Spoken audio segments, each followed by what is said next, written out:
So, yesterday, Jacob, XP to level 3, Fireball Wizard, he made a video on Pathfinder, talking about some of his favorite Pathfinder spells and how they compare to the similar spells in D&D 5e, which is awesome. But also, Jacob, this is my turf. Do you really, really want to do this?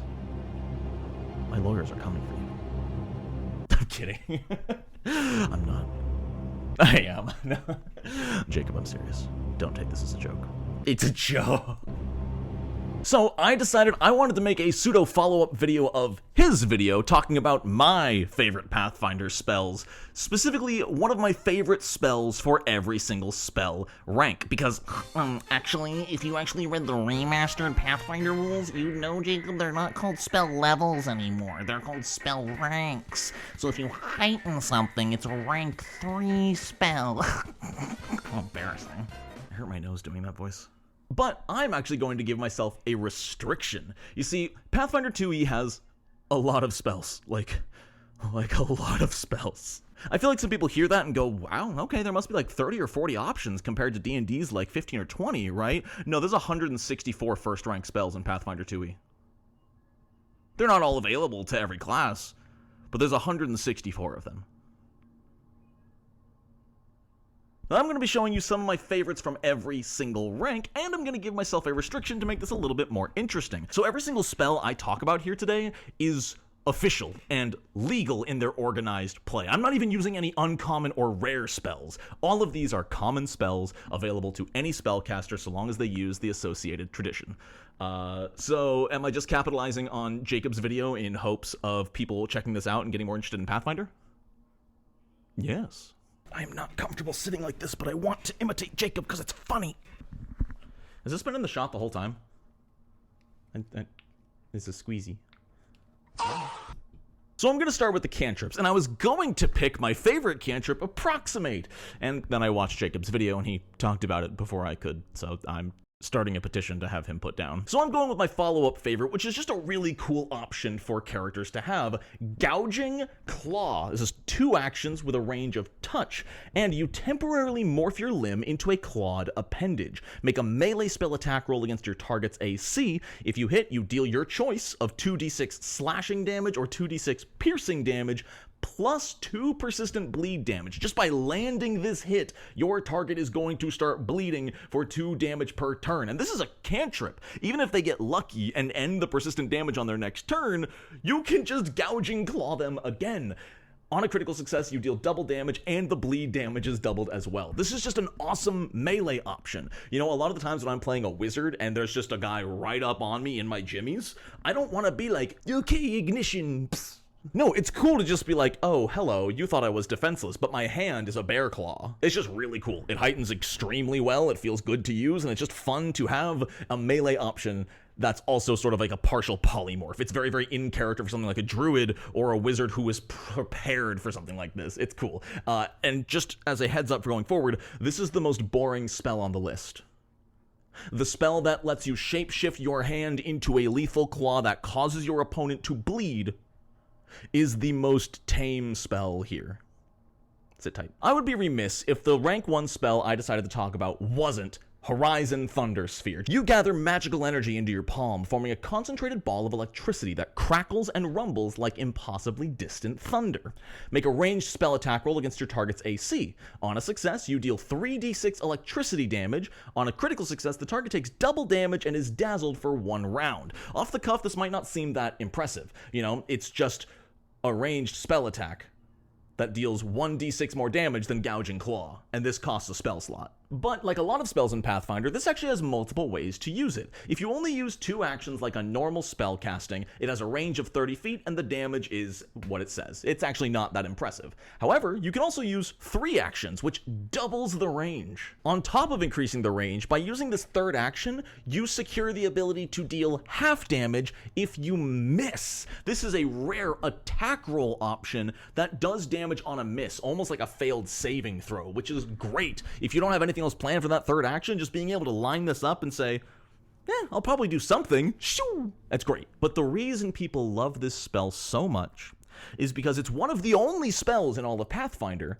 that can have a cast time of 2 rounds. This is jumping up to a 6 action cast time. You use all 3 of your actions this turn and all 3 of your actions next turn.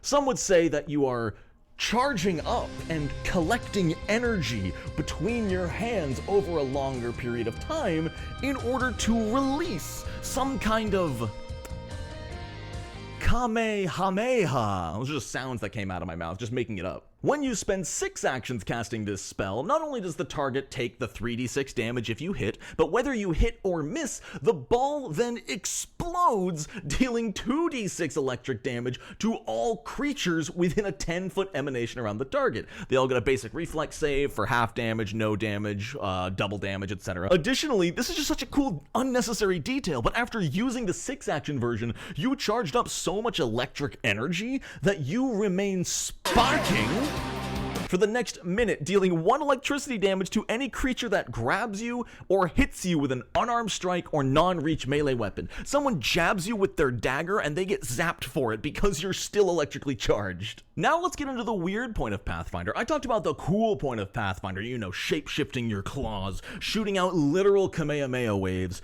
What about sloughing off layers of your skin every single round to the point where you're just constantly shedding? It's called eczema. Sloth Skin at rank 2. With a duration of 1 hour, you continually and harmlessly slough off the top layer of your skin while new skin regenerates immediately, quickly moving damaging substances away from your body. The flat check to remove persistent damage from effects that coat your skin is reduced to a DC of 5 instead of a DC of 15. You also get a +2 bonus to all saving throws against contact poisons because the chances are you touch it and then your skin falls off before it absorbs. Additionally, if you're affected by anything that causes effects based on its contact with your skin, you get to make new saving throws every single turn to get rid of that effect, that material, whatever. And again, because Paizo is just hilarious with their writing, there's a little blurb at the bottom of this. While affected by this spell, your continually shedding skin makes you much easier to track because you're literally leaving behind a trail of just chunks of skin for an hour. Think about that. You can walk or jog like 3 miles in an hour. There's just this trail of skin that just perfectly leads up to you. I love the idea of this orc bandit tracking your party like, yes, this is disgusting. You are mechanically not allowed to take the hide your tracks action. And anybody tracking you gets a +2 bonus to their checks to track you. It's so damn funny and creepy, but cool. That is my favorite thing about Pathfinder spells. They are absolutely out of this world bonkers, hyper specific, but so damn cool. And Jacob said it in his video, but it bears repeating. What I love about things like Sloth Skin and 90% of the spells in Pathfinder is they include that bonus text. What might be seen as by some as redundant or overly complex, I do agree with Jacob in that it has the opposite effect. Your GM doesn't have to decide on the fly, oh yeah, you have been leaving behind skin. Does it last? Does it disappear after it falls off? I don't know, the spell doesn't say. No, it literally tells you, hey, you're leaving skin behind. Hey dude, people can track you. There's skin. It's so nice that lines like that are not for the player. They're for the GM, but it also helps the player to contextualize everything about the spell. So it might be really easy to look at a paragraph like this and be like, wow, that's way overly complicated for something that just makes it easy to reduce persistent damage. But at the end of the day, it makes things so much easier to run.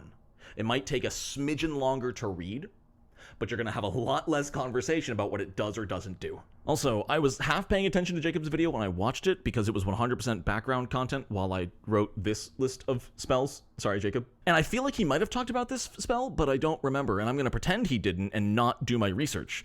I'm sure he didn't talk about it.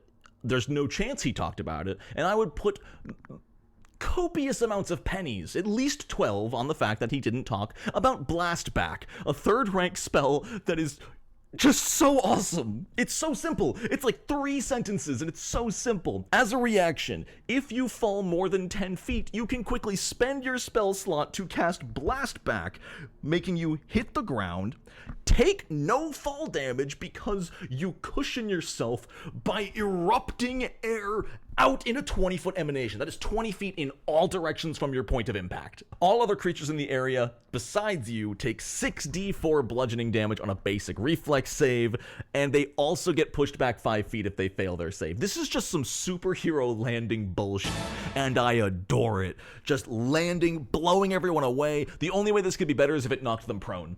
Like they were hit and they fall prone from the wind, force of the wind. It's just so cool. It's simple. I fall, I react, I take no damage, kaboom! Reflex saves, please. You become a fireball. You in Pathfinder 2e, you are the fireball. It's nowhere near as strong as fireball, but it also stops you from taking fall damage, no matter how far you fall. If you fall out of a helicopter, I mean, there are airships. If you're gonna hit the ground, you just blast back, I'm good. It's like an offensive feather fall. So you're playing Pathfinder 2e, and there's an NPC that you just hate. You're like a level 7 character, and there's this level 0 NPC who's just been an asshole. You know, he's always insulting you and your adventuring party, but he's never done anything wrong. You can't kill him. You're not gonna become a murderer. But you could cast Outcast Curse on him. This rank 4 spell is a simple will save on a single creature that you touch. You afflict the target with a curse that makes its presence abrasive and off-putting. If they critically succeed, they're unaffected. On a successful saving throw, for 10 minutes, the target must roll twice and use the worst result for deception, diplomacy, intimidation, or performance. So that's already disadvantage on all charisma checks just for 10 minutes. Oh, I caught the ugly! But that's not even it. During that 10 minutes, all creatures they encounter just have one stage worse of initial attitude toward them. And it doesn't even say creatures they encounter for the first time. You use this on Tommy. He goes home to his mom, who's usually helpful, the highest form of attitude. And even Tommy's mom goes, "Oh, God, Tommy, what the hell?" And she drops down to friendly. She's not even helpful towards her son because of this. Additionally, if they come across someone who is unfriendly to them, that person will be so offended they'll become hostile and pretty much try to kill them on the spot. But you know what the best part of this is, chat? The reason you use this on a low-level NPC is because on a normal fail, the effects are permanent.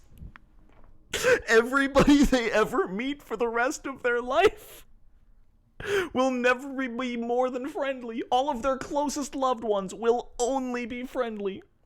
All of their slight rivals will want them dead. And they can't even fix it because all of their charisma checks are at disadvantage. Oh, and by the way, if they critically fail, all creatures start 2 steps worse. Any person they meet who would be indifferent to them immediately jumps to hostile, and anybody helpful becomes indifferent. If Timmy crit fails their will save, their own mother is like, "Yeah, Timmy, how about you go play outside? I'm gonna go." Without remove curse, this is permanent. And it's so fucking funny.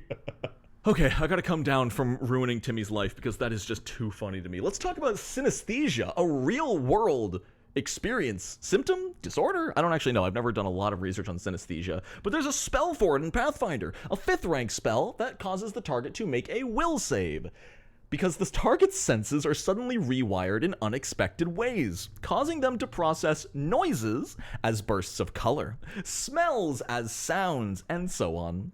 This has 3 effects, and the target must attempt their will save. If they critically succeed, nothing happens. If they normal succeed, they suffer these 3 effects for 1 round. A failure is 1 minute, and a critical failure is also 1 minute, but they become stunned 2 the entire duration, meaning they only get 1 action per turn. So what are these effects? Well, first off, due to the distraction, the target must succeed at a DC 5 flat check each time it tries to use a concentrate action. If they fail that flat check, they lose their action. It's gone. It's over, because they're just so overwhelmed. You can't. You just physically can't think straight enough. The target also can't process what it thinks is visual, which also might be sound. I don't know. It's so hard to describe synesthesia because every sense is representing every other sense. All other creatures become concealed from it, which means those creatures can take the hide action against this creature and have it work. And anytime this creature wants to target anybody, including an ally, because they're all concealed, it's a DC 5 flat check to target them. They could be casting heal, and if they roll under a 5, they accidentally miss their heal. They still cast it, they still lose the slot, they still spend the actions, but their poor friend is not getting any hit points back because they missed. Also, it inflicts clumsy 3, which is -3 to everything dexterity related. Reflex saves, acrobatics and stealth checks, finesse attack rolls, armor class. That's the best part of this spell, is reducing everything dex-based by 3 and reducing its speed by 10 feet.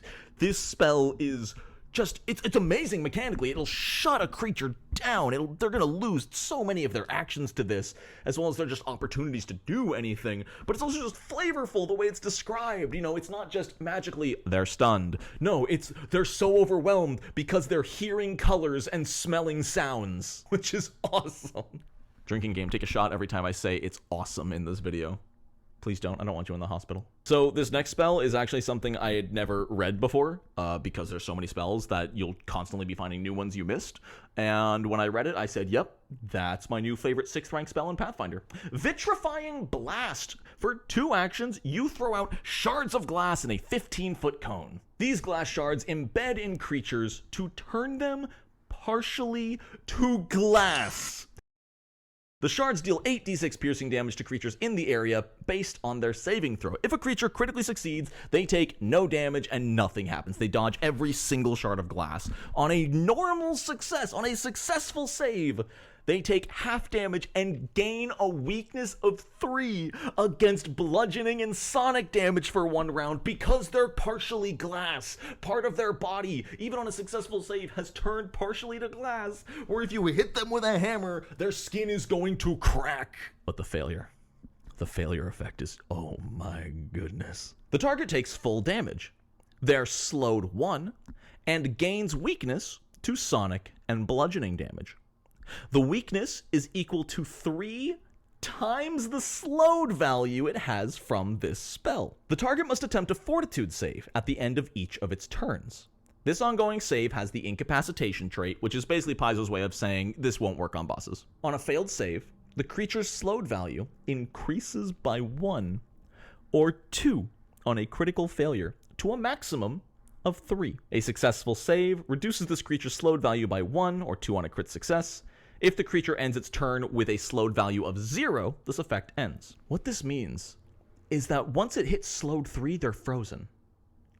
They get no actions. They get a save to try to reduce their condition again, but if they're slowed 3, even a critical success isn't going to end the effect.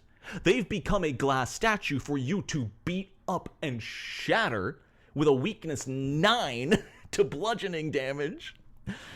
And if they just keep failing their saving throws, you've taken multiple creatures out of an encounter. A 15-foot cone could easily catch 4 creatures in it. If 3 of them fail initially and 2 continue failing, that's so much action economy. Heighten is whatever, it increases the damage by 1d6, but it's just so cool. If they critically fail, they're slowed 2 at the start, which is even better. This is just an offensive slow. It is an AoE slowing spell that deals damage and keeps slowing them more. It's a lot more risk versus reward. They need to fail their first save, and then if they keep failing, then the dice just say that monster doesn't get to play. It's incredible. Oh no, my computer, my phone is dying. No, that's my camera. Don't die. I'm getting cozy. Let's do this. So, the camera is tilted for the rest of the video because it's plugged in and charging, and it's pulling my camera stand down. So, It's okay, because I'm not straight anyway. Now, the spell I've chosen for rank 7 is a totally different kind of spell that works differently. It has the incarnate trait. Incarnate spells are very special. These are spells effectively with two effects: an arrival effect and a departure effect. Effectively, you are summoning in something so overpowered that no matter what, you could never control it or get it to stick around for more than one round. Tempest of Shades is a 3-action spell with a range of 100 feet. You channel the forces of undeath to briefly call forth an amalgam of the vengeful dead slain by your enemies and allies alike. This amalgam manifests as a large tornado of insubstantial, howling faces occupying the space of a huge creature with a speed of 60 feet. So already, you've got a literal tornado made of the spirits of all the enemies you've killed over the course of your adventure.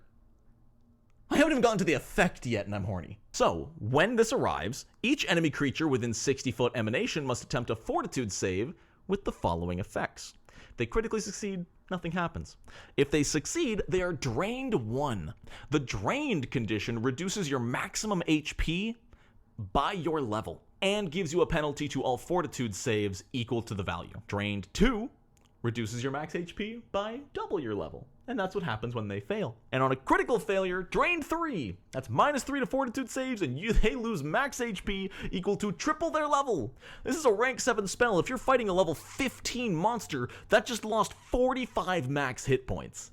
And it's got a range of 60 feet. If you're fighting 15 enemies and they all fail, that is so much damage. And then, the departure effect at the end of your next turn. Howl of Eternity. The vengeful dead lets out an anguished scream. All your enemies, specifically only enemies, by the way, none of this affects your allies. All your enemies within a 100-foot emanation must attempt will saves with the following effect: Frightened 1 on a success, Frightened 3 on a failure, which, as a reminder, Frightened is one of the best conditions in the entire game. It inflicts a penalty to everything equal to its value. So Frightened 3 is -3 to attack rolls, armor class, skill checks, and saving throws. And on a critical failure, they're Frightened 3 and fleeing for 1 round, or until it's no longer frightened. That's phenomenal. It shows up, it sucks the life force out of your enemies, which, by the way, drained only goes away on a long rest or by magic. So it's there for the rest of combat if they have no magic to get rid of it. And then it reduces them with frightened. This is so sick. Like, yeah, it's rank 7, you would expect a big effect, but just the flavor of your current enemies being siphoned from their life force by the ghosts of the enemies you've slain and the allies you've lost along the way. There's a reason I've played this game for 5 years. Okay, we've talked about some really messed up spells. You know, ruining someone's social life, brutal. Siphoning their life forces with the ghosts of the damned, horrid. Sloughing off your own skin, terrible. So how about something nice and cozy and wholesome? Desiccate siphons the water out of your target. For 2 actions, you pick any number of living creatures with a range of 500 feet. You pull the moisture from the target's bodies, dealing 10d10 void damage. Creatures made of water, such as elementals, have their saving throw reduced by 1 degree. So if they normal succeed, just kidding, they fail. That's all this does. You draw the liquid out of a creature, any number of creatures within 500 feet. You could kill a town with this. If you've got 400 civilians standing in the middle of a hamlet, all within 500 feet of the spellcaster, they could all die. They're all going to critically fail. They're low level. Having your BBEG show up and force your party to watch as they cast Desiccate on a town, oh my gods. Horrendous. A civilian's gonna have like 12 hit points. If they crit fail, they're taking 20d10. They're dead. Maybe Pathfinder's a little fucked up. Like, at least we have gay magic school and lesbian goddesses. That's cool. I promise it's not all horrendous nightmare fuel. But there's a lot of it. Gosh, as you get up in spell rank, these spells really do just kind of get worse and worse Like they're better and better, but good lord, are we breaking the Geneva Convention with some of these. Phantasmagoria at rank 9. For 2 actions, you pick any number of creatures within 120 feet. You fill their minds with endless images, like countless dreams and lives colliding with each other. The onrushing information deals 16d6 mental damage to each target, depending on its will save. This one isn't even... What makes this so horrid is it's not even like you're filling their mind with visions of death or pain or anything. It's just information. You are just cramming more information into their conscious mind than they could ever withstand. It's like going 4 hours without a coffee. On a critical success, targets take no damage. On a success, they take half damage and can't use reactions until their next turn. On a failure, they take full damage and become confused until the start of your next turn. And the confused condition means they're just going to attack whoever is closest. They're just going to hurt somebody nearby. That's it. They can't differentiate friend from foe. It's a random target. They just start swinging. And if they critical fail, they take double damage and are confused for a minute. Using this on like a small town to showcase a BBEG of like decimating the minds, destroying and probably killing half the population, while the other half literally go mad and start killing each other who survived. This game is fun and happy and wholesome sometimes, I promise. I'm just a GM, and I always think about ways to scar my players and ruin everything they hold dear. That's the biggest lie in the world. I'm such a pillow GM. I give my players cool shit and let them feel like superheroes. But occasionally I hurt their feelings. And finally, like Jacob mentioned in his video, Pathfinder does have 10th rank spells. Spells only castable by a level 19 spellcaster. When you think of a rank 10 spell, what do you think of? Do you think of being able to wish for anything you want? The ability to duplicate any magical effect, or perhaps even take on an avatar form of your deity? What about turning into an elephant? Primal Herd. For 2 actions, you and up to 5 willing targets transform into a herd of mammoths, each assuming a huge battle form.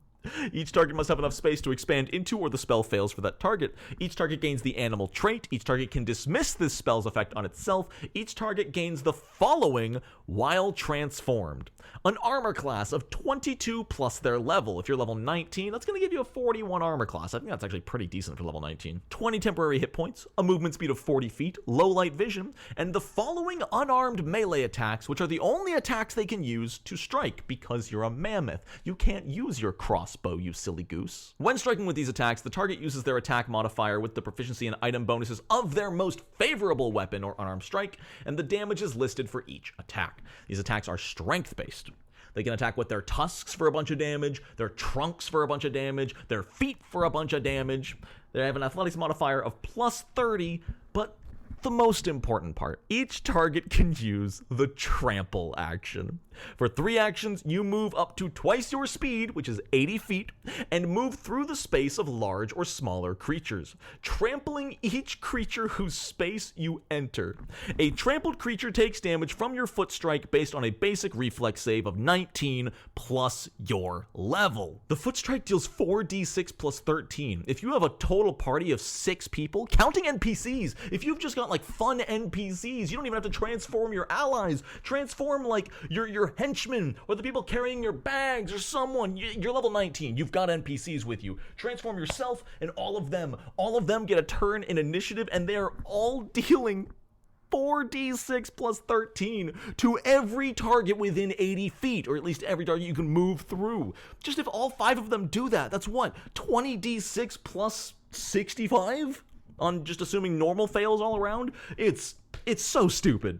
It's so dumb. You know, the cleric will turn into the actual avatar near reincarnation of their god to wreak divine havoc on the battlefield. The druid can turn you and your friends into elephants. This game is so fucking stupid and I love it. Oh my god, I'm dying. Play Pathfinder. Game good. Game fun.